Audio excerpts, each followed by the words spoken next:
just let me know, how do you feel right now about creating graphics using Canva? Are there any specific questions you have or something you'd really love to get out of today? And as I say, as we're a small group, we can make sure that we tick those off if I'm able to. Denise, well, how about you? What brought you here today? What would you like to get from the session? I'm very comfortable in Canva and social media. I have used that forever. And yet there's always areas to grow in that. And what am I not utilizing within Canva? So I want to kind of look at how you do it, what's going on, everything like that. Because I look at yours and go, oh, that looks really great. And then I look at mine and I go, it's okay. So just enhancing it. Yeah. Okay, great. And if we have time at the end, you can always share some of your graphics and we can take a look even. We'll see how we get on. Because I'm sure, we're just going to look at the basics, but if there's specific things you're like, well, what can I do here? We can look at that. My background, I did my business degree in an art school, so graphics was part of the way we Mhm. approached business. It was a very interesting approach. It was very innovative and creative, which was perfect because I was really torn. Do I do art? Do I do business? And I'm rubbish with numbers. I have dyscalculia, so I can't read numbers. So a lot of the business degrees were going to be really number heavy. So then this design management degree came up. I was like, perfect. It's just what I needed. So I have a bit of a graphics education, but that was a long time ago. So yeah, so I'm not like a graphic specialist, but it's in my background as something I've been doing it a long time. So, and I know it's a question that comes up a lot of the time as well. And how do I get them done without wasting hours on this as well? So, yeah.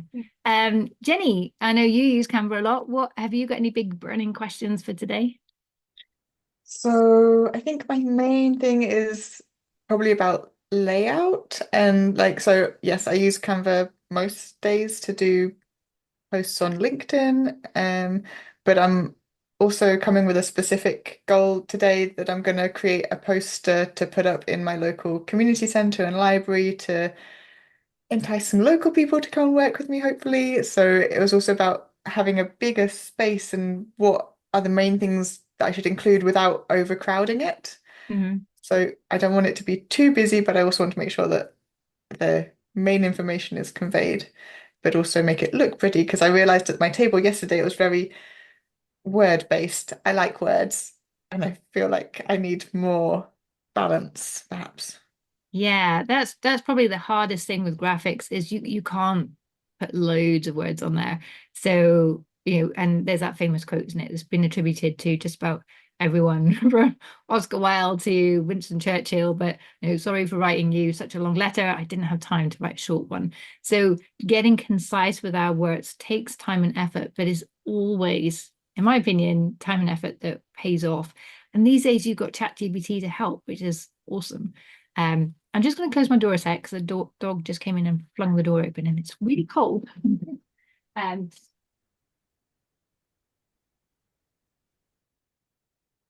Caroline, what would you like to get from today? Um, I've used Canva a bit, not a lot. I'm still on the free version. A couple of times I've taken advantage of the trial of the upgraded version. And so I'm wondering, is it worth doing that? It seems to me there's a lot more functionality. So I've used it a bit and I've been happy enough with what I've done. But I would say it's probably taken me too long. And I've really come to a sort of block when I've maybe wanted to shape. Say I've done something in an Instagram shape and then I want to change it to a flyer shape. And I didn't very easily know how to do that.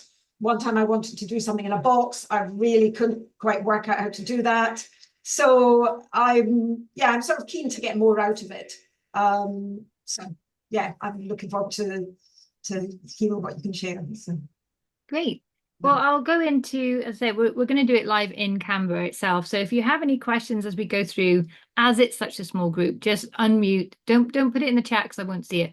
It'll be too much in the focus. Just unmute and ask.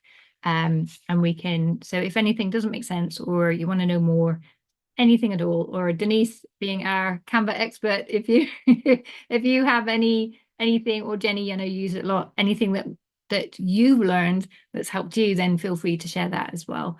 I know it's just it's always nice when we can all pitch in a little bit and share. So I need to share Chrome. This is the moment where I realize just how many windows I have open. Way too many. Okay, I'm going to share my desktop and then find the right page. That is going to be the easiest. So we start out here. Hi, Philip, by the way. So you just joined. Nice to have you with us. If you, oh, he hasn't got audio. He can't hear me yet. I'll welcome him in a minute. Oh, there you are. On to that. Hi, Philip. Nice to have you with us. In flight 610. I'm going to mute you as there's some noise in the background, but if you have any specific questions as we go through, Philip, just unmute and ask. It's just a small group today, so we will have the opportunity to interact. So welcome. Today we're looking at how to create standout graphics using Canva, but the principles you can use on any platform. We're not going to look at like specific techniques, so you can apply these to anything at all. And I am using pretty much an Instagram format because these days we were looking at different formats, and we used to have like Twitter was long and LinkedIn was long but not as skinny as Twitter, and then feedback Facebook was almost square but not quite, and but these days Instagram's shape works everywhere. So you can keep it simple these days for social media, at least anyway, and just use the Instagram format. It works on every platform these days, so that's really helpful. So these value sessions are all part of the Value Whispering Blueprint. So this is my core program, and over 12 months it's 12 weeks, but you have access to the live calls for 12 months. So as you're going through, as you're starting to apply your learning, implement things, you have plenty of opportunity to get support and advice as you do so. Also, it means you can go at your own pace, because we all know we have these intentions. Yes, I'm going to follow it and do it in 12 weeks. And then life goes, haha, that's what you think. So you have plenty of time for life to get in your way and still catch up as well. So it works in 3 stages. The first is really looking at what's your true value. So who are you? What do you bring to the table? What's your positioning? What's your messaging? Who are your ideal clients? And then looking at really what your clients want and what value you add, where those two overlap. So you can really start to be more targeted and focused in your messaging, your marketing, which makes it easier. You know that what you're saying is the right things to do. You can be more streamlined in your options, and what is the right marketing channels and approach for you and what isn't becomes much more clearer. So we waste a lot less time and energy, and we can really get better results. Then we look at your offers, your marketing, your sales process. We go into everything. So we look at how do you take that value and weave that through everything that you do and create a really nice flow of a client journey that adds value at every stage. And that is backed up by, as we were talking about earlier, knowing what to do and actually doing it are 2 different things. So we have the self-leadership, where we're building the habits that are supporting you in delivering reaching your goals in the way that's right for you and your time of life and your personality and all of that. We're looking at your mindset, and we're looking at your productivity. How do you get things done? So that all kind of feeds into it as well. So overall, you have everything you need to confidently take your business forward and start to grow it through having value. So even if, like myself, you're a bit shy and introverted, you can still have an impact. You can still grow your business and feel really aligned in everything that you're doing. So today we're looking at obviously the marketing piece. How do we get that message and marketing across through our graphics? And the graphic communication is really powerful because it's instant. So this is a big opportunity for us to build trust through looking professional, through having that consistent feel to what we do. And that goes a long way in business, because if people don't like you and if they don't trust you, they are not going to buy from you. So we think graphics is just the sort of cherry on the top, the nice little extra, but actually it can be a really, really powerful tool in our business. It can help us attract the right people through using the right images, the right kind of fonts, the right colors even. This can tell your audience a lot about you and your business and what they can expect from you as well. So if you're a serious brand, you'll have like different colors to if you're a bit more fun and jovial, and if you're looking at working with senior executives or young students, your branding will be different. The way you use your graphics will be different. And so that tells people an awful lot about your business. So it is worth spending a bit of time thinking about what is that impression that you want people to have about your business, and how can you express that through your graphics? And it needn't be difficult.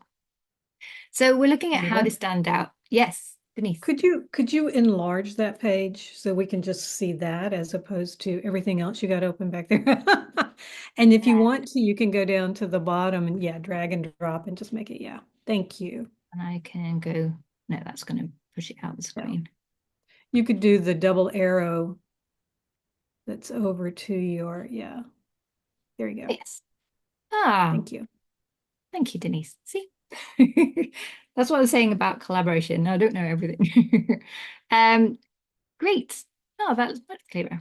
So you go. So, everything that I do, you'll see it's always with the same font. I've got the sort of, it's called Gizmo, the font with the scripty one, and then Agenda is the other font. And so it's consistent everywhere. And the color's the same. It's the blue, the pink, and the yellow, and then a really dark gray or just general body text. But using that consistently, I always get people saying, oh, I always know when it's your content because it's so consistent. But it also makes it easy for me because I don't have to reinvent the wheel every time. I don't need to think, oh, what color shall I use today? Because I've got my templates.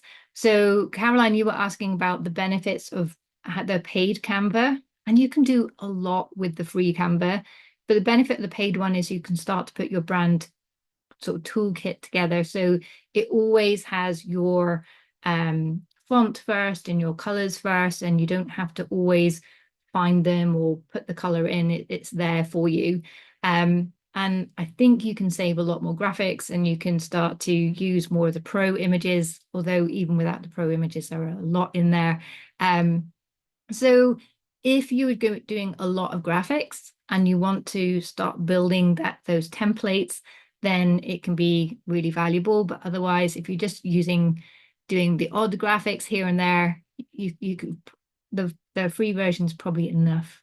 But if you get the chance to try it out for free, then go in and see the difference it can make, and if that's something that's worth it for you at this stage. I've got everything on Canva. So for me, it's definitely worth it. And I have a team as well. So I have my VA that comes in and does it from time to time. I have a digital marketing guy that comes and supports me as well. And the fact that they can all access all the templates, so it's all consistent, really helps as well. So we're really looking to stand out. So one of the easiest ways to stand out is to use the size and color and boldness and hierarchy of information to signal to people what is the piece of information that we really want to draw their attention to. So you can see here that even though make important information is at the top, the bit that really draws your attention is the next line. So it's not always top to bottom, but how you make that text pop. So very often you'll have the smaller piece of information is just there, oh, by the way, and then the main information is this.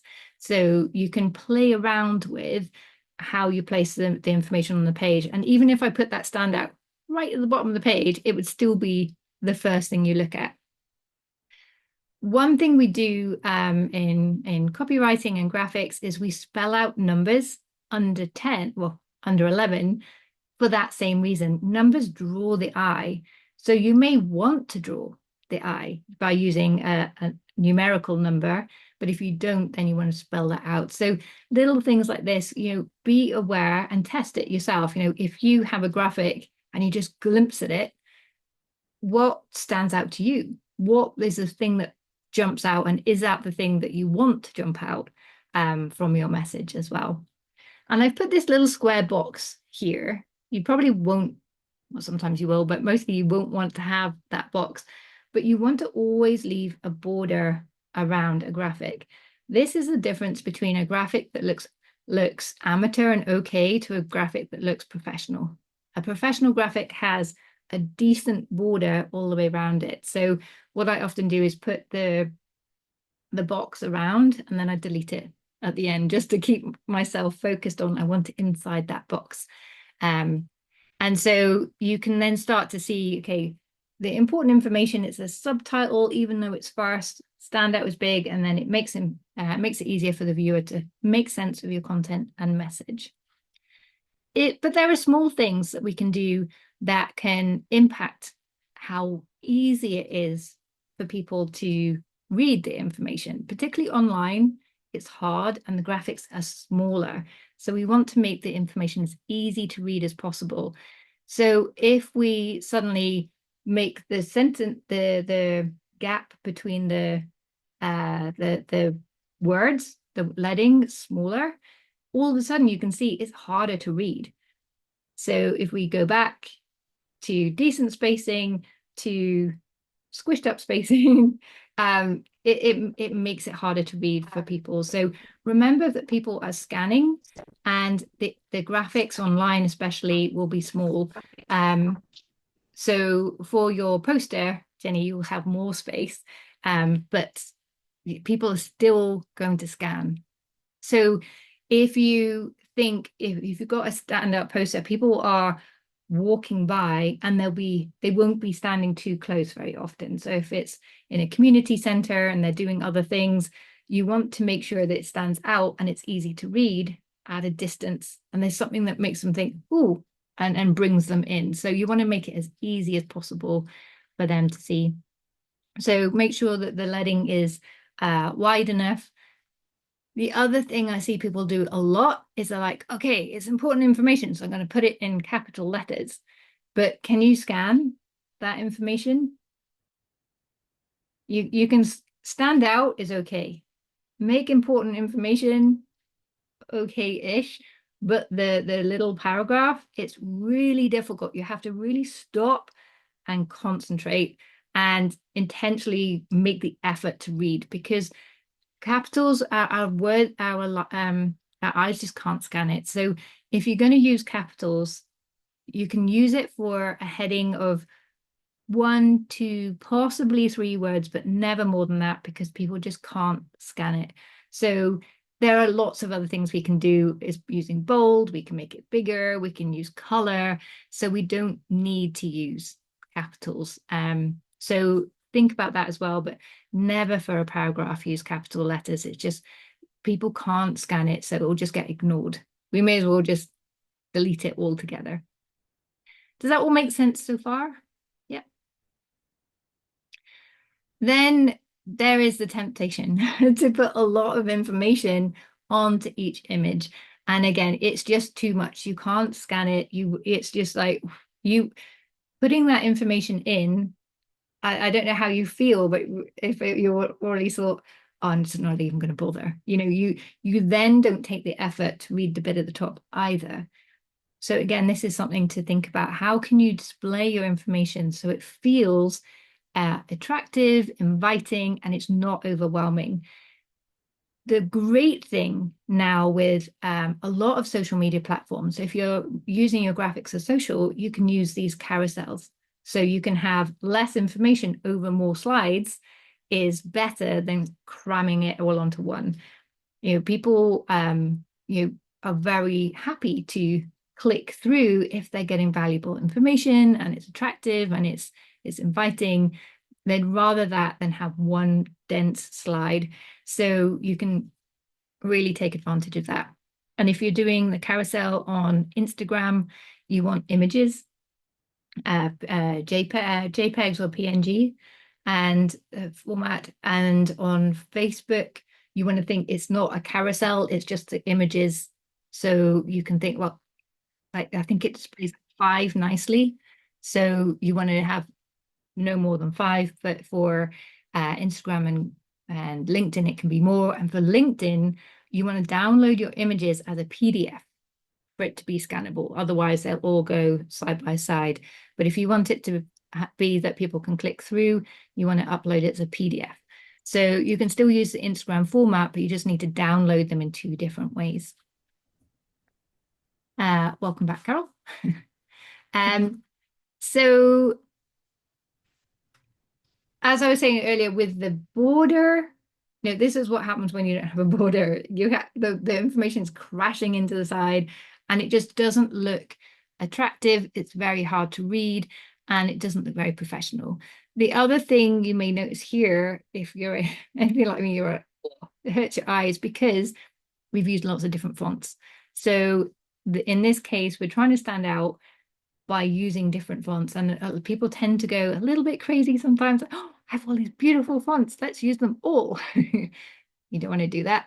You want to use one font consistently for your body text, so the core information, and then one for your heading. And then you can use, and usually the heading and the body will be the same font, but the heading will be in a different format. So it might be bold or italic or a different color, possibly capitals if it's really short.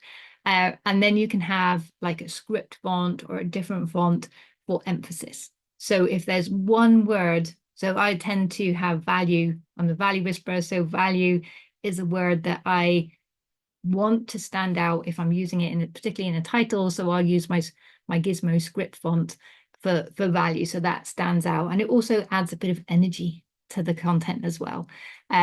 So use your sort of accent font sparingly, and it will have that nice impact. So typically one font for body, possibly the same font for your heading, but in a different format, and then a separate font for accent. But never ever use more than 2 fonts on a page unless you're doing one of those. And they're actually extremely hard to do, but those, you've seen those posters and it's got every word is in a different font, or every phrase is in a different font, and it's kind of a particular style. But yeah, I tried to do that once myself. I was, oh, that'd be really fun. It took me hours and I just couldn't make it work. So yeah, I wouldn't even go there. But yeah, 2 fonts maximum is just perfect. The core font and one for accent as well.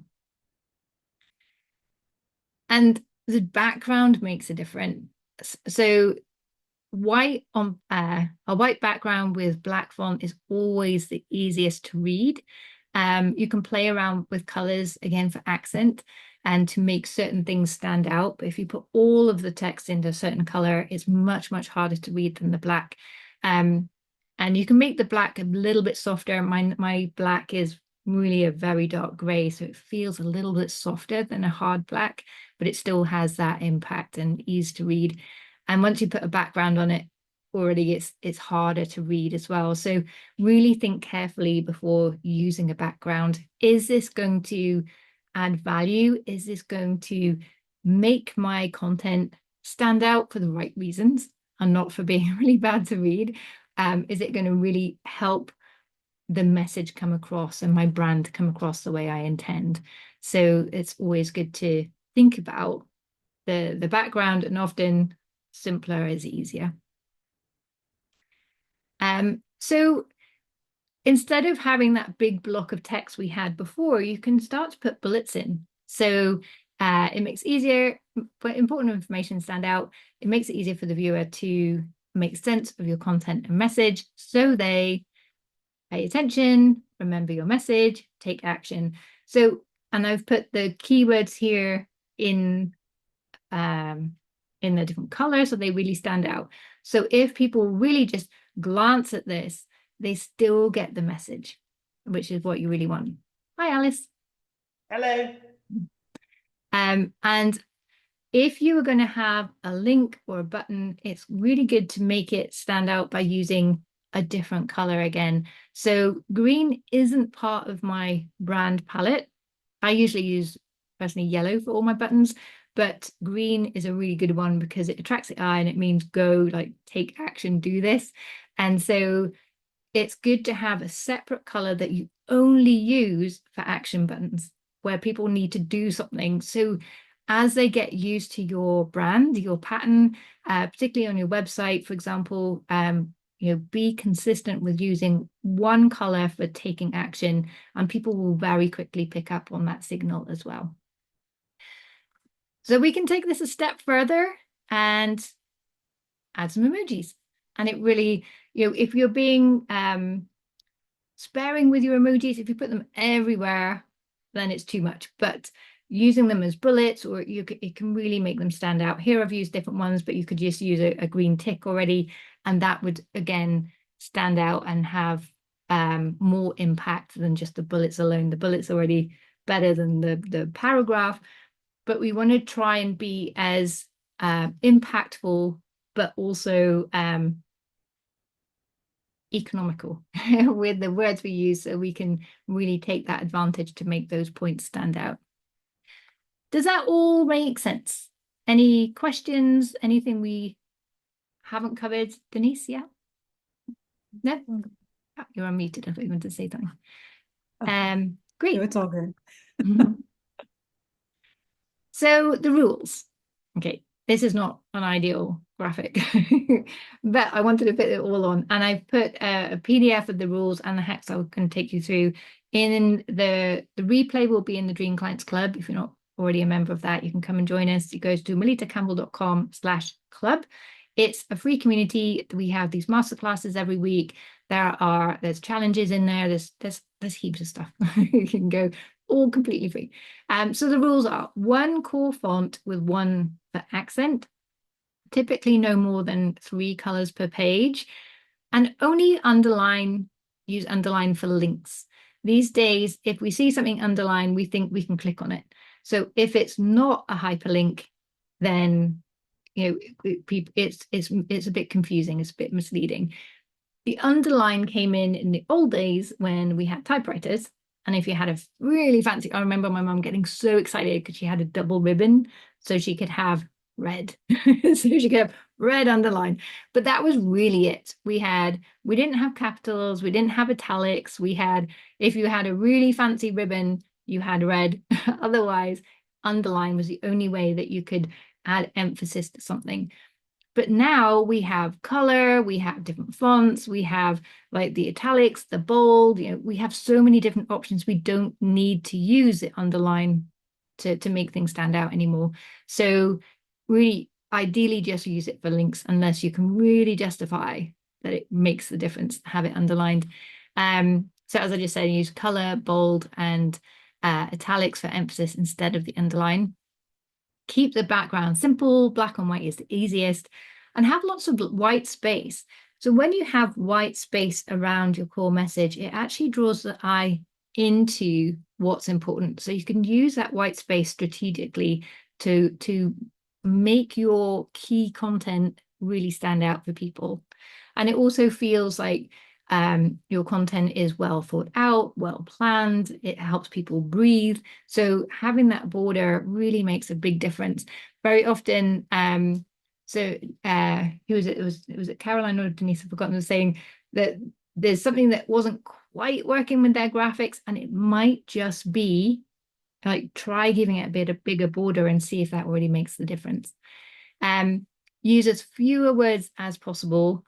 Align all your elements. Again, here you can see that line is indented, and that's what draws your eye, but not for the right reason. You're like, oh, that's wrong, though. They've made a mistake there. Or, you want to align things. It makes it so much easier for the eye to scan as well.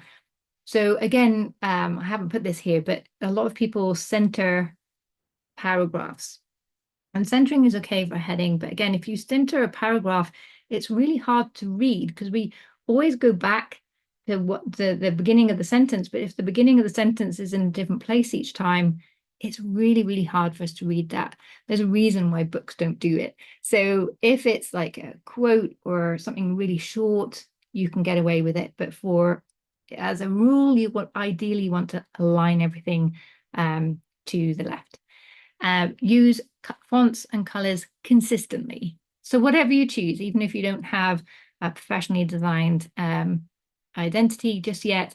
As long as you're being consistent, then that really works. Like with Jenny, if you follow Jenny on LinkedIn, you will know when any of her posts pop up because she's always using the same green, the same fonts, the same feel of kind of little icons and graphics and things. So, whatever you think of her graphics, you can spot them a mile away. So it really helps to stand out. So it's, keep that consistency. It builds that trust as well. And use pictures to add clarity and not distract. So I've seen people use pictures and you're like, what is that exactly? Or it's a really broad image with lots of things happening, and you stop and think, what is happening? What's that image about? And if you've distracted them, if you've lost their attention, then you've lost their attention on your message as well. So make sure any images you choose add emphasis to the key message you're trying to get across. Does that all make sense? Yeah, and Jenny, do you get comments on people saying, oh, I know it's your post because of the green? Yeah, it's great. It's so consistent and you instantly know, oh, that's Jenny's post. So here are some examples. So this is my podcast graphics. As you can see, now you know what to look for. You can see the border around and everything is quite simple. They've got the heading and it's consistent. So my podcast is always in yellow. These sessions are always in red, and my books are always in blue. So those are kind of the way I've kind of segmented things. But there's not very much on this graphic.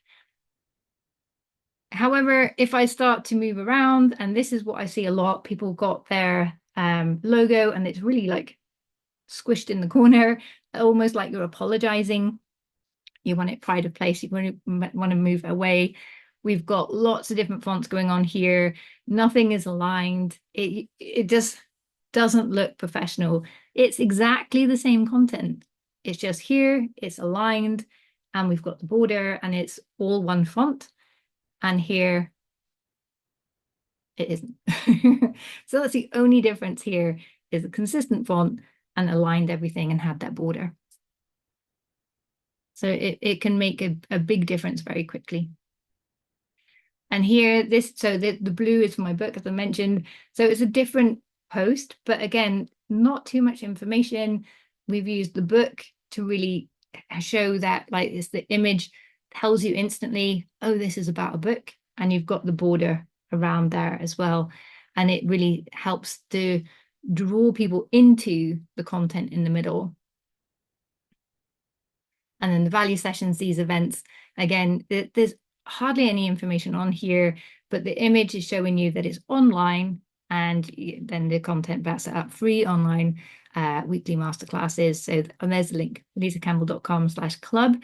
So if you're not already part of that, then do go and join that, and that's where you'll find the replay of this and the aid memoir as well.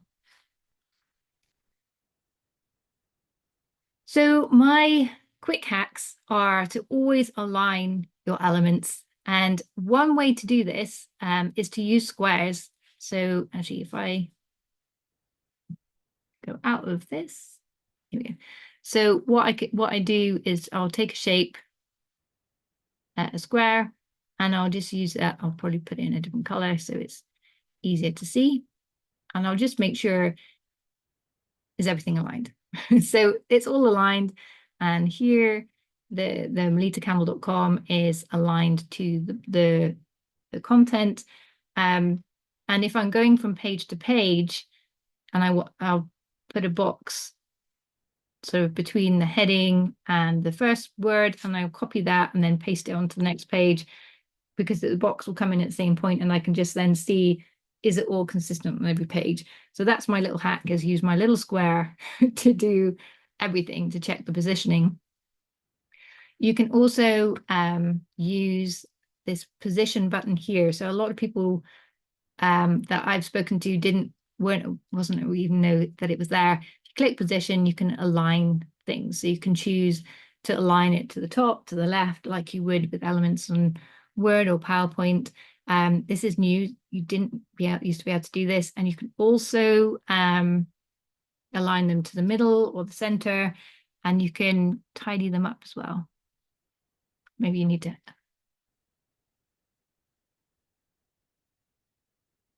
Okay.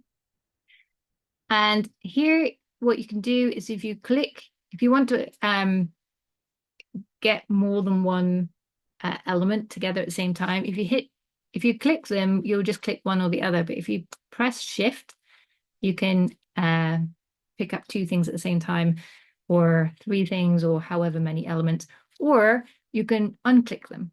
So the other way to do it is to make the graphic small, and then you can just click on your mouse and drag it over, and it will instantly pick up everything. But maybe you don't want to pick up everything. So again, pressing Shift, you can deselect things one at a time as well. So there we've only got the text.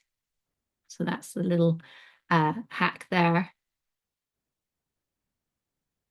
I will make it big again. Create simple templates for ease. So work on having one format for each type of information you have, and then just copy paste it and change it each time. So it doesn't take you hours to recreate things. You already have the template that you can then use. And as your business grows, if you bring like a VA in or some help with your marketing and other members of the team, then you already have the templates that they can use and be consistent as well.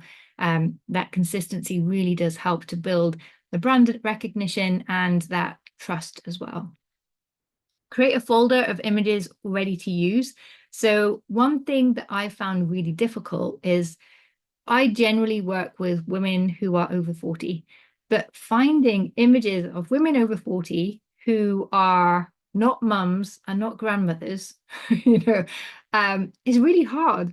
So whenever I come across an image of someone who is slightly more mature and looking professional, but it's not in a formal business setting, because a lot of my clients work from home. We don't wear suits every day at our own desk. I've put them in a folder. So anytime I need pictures, I can just go to that folder, and I don't have to spend hours trolling through the images and getting distracted. I already have my little bank of images there. Can you, sorry, Melitta, can yeah. you create a folder on Canva? Yes. So I don't know if that's on the free one or on the pro one, but I can show you. So here I've got all my images here. So I've got, people have been on my podcast or my clients, and so all their images there. So if I ever have quotes from them or testimonials, then I've got all of the pictures there. I've got this is my women in business. So the slightly older, more mature woman that isn't in a corporate environment, isn't a mom and isn't a grandmother. They're all here. And I've got a nice bank of pictures now. So all my anything relating to my book is all in one folder. I've got pictures of me. They're all in one place. So it makes it so much easier to have those folders, and I don't have to think, oh, where are they? Because now I've got so many images as well. It makes it much, much easier. So how did you do that? So what did I do? I went from so uploads, you upload your picture, and then the 3 little dots move to a folder, and you can create a new folder. So Mary would go into people. So I did it that way. Thank you. You're welcome. Thanks. So yeah, it's that easy, and you can do it another way. Is it in projects? So yeah, if you go into projects, create folder, you can create them there as well. Thanks. You're welcome. See, I learned something new. Yay. So and oh yeah, move pictures within frames. So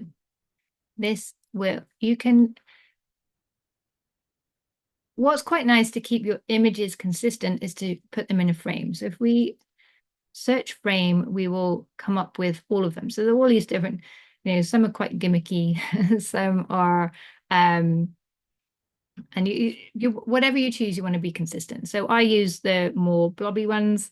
I always giggle because my brand designer says, it's not a blob, it's an element. But it's a blob, really. So if I have a blob, I can, so if we go to Women in Business, we can take a woman and drag it over the element, the frame, and it will snap to the frame. Now, as you can see here, she's kind of like off the frame a little bit, which is not what we want. So what you want to do is double click on the frame, and you can then move her around. So now it looks much better. She's right in the center. Sometimes the image isn't big enough to do that. So what you can do is, again, double click, then you can drag these nodes to make the picture bigger, and then you have more space to move it around. So you can really play around with getting the image like the right sort of crop for what you want. Because if it was as it was in the beginning, all sort of bunched up to the side, it would definitely be, whoops, what happened there? It would be definitely one of those images where you're like, what's that about then? Why is she all squished to the side? Am I supposed to be looking at her or the desk? It would be distracting. It would raise more questions. So you want to double click and then move the image to where you want it to be. And there she's not quite central, but if I drag it out, so I'm zooming in a bit, then I can place her, and then the image becomes much more clear. I'm looking at this woman. Does that make sense? Any questions? Yeah, random question, just because you're here. Someone told me that you should line up the eyes with the top third, like the line a third down. Is that still true, or just I know yeah. Yeah, that's always a nice thing to look at. It feels more natural that way. It's not always possible, but yeah, as close as you can, it's good to do that. And if you have images of a few people, so if I go to, no, not that one.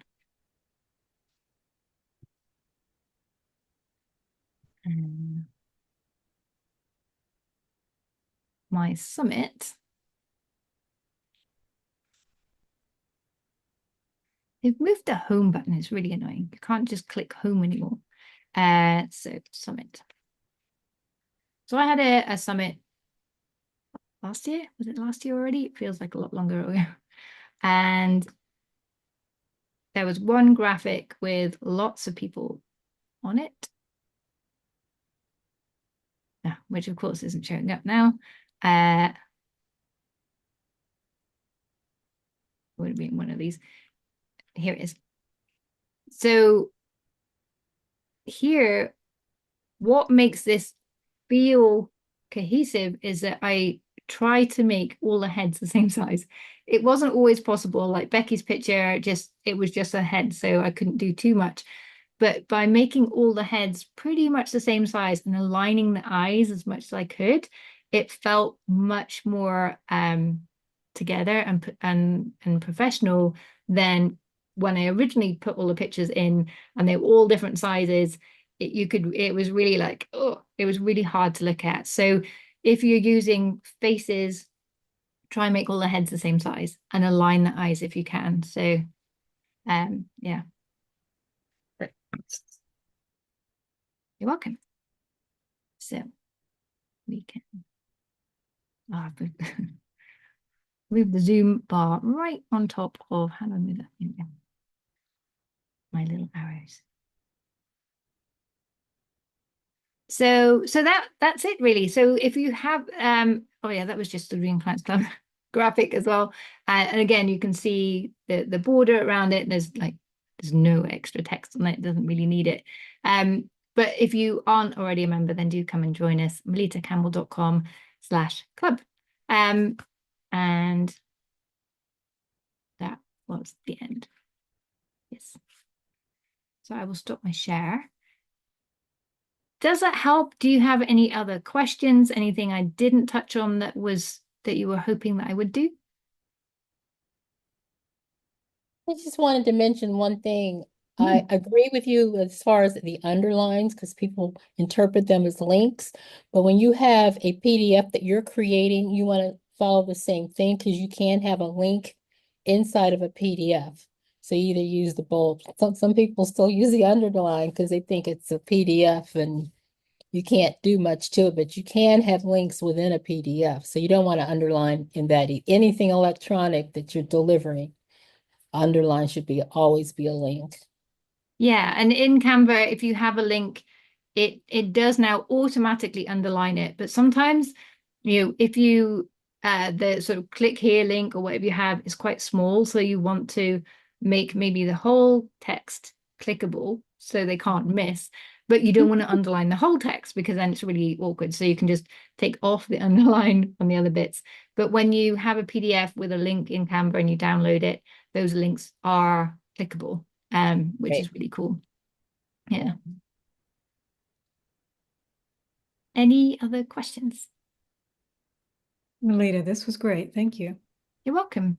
It was just a quick one, but I think these are key mistakes I see often and the simple basics that go a very long way because as I said, that first impression, that consistency, it just helps massively.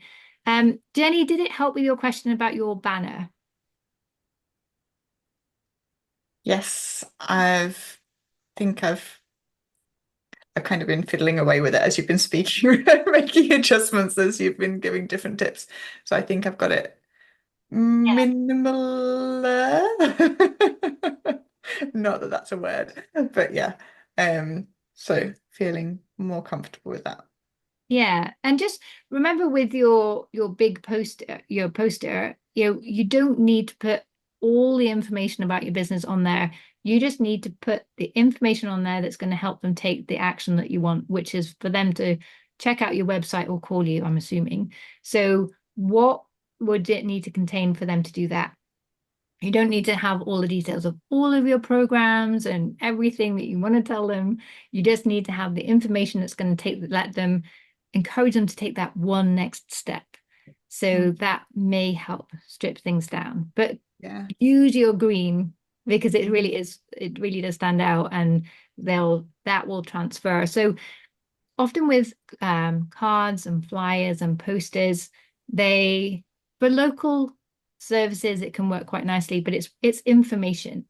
There's no interaction with that, so it's really good for the awareness stage, but for advocacy, moving kind of up the ladder a little bit, it doesn't really do much because it doesn't enable them to ask questions, but it can invite them to take this next step and then you can interact and get more information. You can ask questions as well. But you just want to, focus in on what's that one next step I want them to take. What do they need to do to have that? And just, you can use a heading and then a little bit more information if the heading's going to encourage them to take that step closer and read a bit more information. But yeah. But you can come to a call and share it and we can discuss it. Yeah, I will do. Thank you. Great. Anything else for today? If not, I will let you go. Thank you so much. That was really, really helpful. And that was useful. Thank you very much. Great, you're welcome. So next week we are back to Thursdays. And what are we covering? I can't remember. We are covering, oops.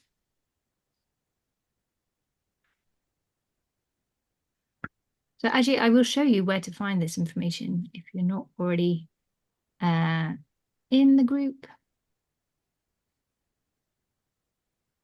So this is the club. So we have the community page where you can discuss like the podcast and introduce yourself. And there's a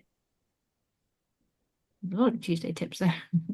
And then you click classroom, and that's where you're going to get the replays. You can take the magnetic messages challenge. In the resources, there's lots of PDFs and tools. You don't have to put your email in, you just download them. So come and take as much as you want. Some of these are paid and some of these you unlock.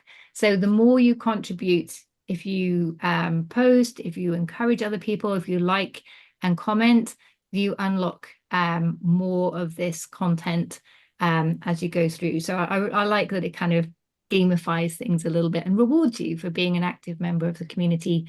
So there's lots in there. And so in the value replays, that's where the replay will be today. And you've got the rules and hacks aid memoir you can download, and all the previous replays are in there as well. So if there's anything you want to dive into that you might have missed, you can do that.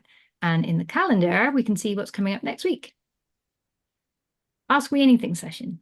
No, I'm going to replace that with a couple of weeks ago, we were talking about visibility confidence. And one of the things that came up, and a few people agreed, was that marketing is really, really complicated and expensive. And I disagree. Having done this 30 years, I know it needn't be. It can be complex and expensive, but it really needn't be, particularly for small businesses. So I'm going to go into how to market your business on a budget. So I must check with my VA that she can update that. And then the following week will be Ask Me Anything. So if there's anything on your mind, you can come and let me know. And I will dive in and answer your questions as best as I can. Great. Well, thank you all for joining us today, and I look forward to seeing you next week. Thanks, Melitta. Bye. Thank you.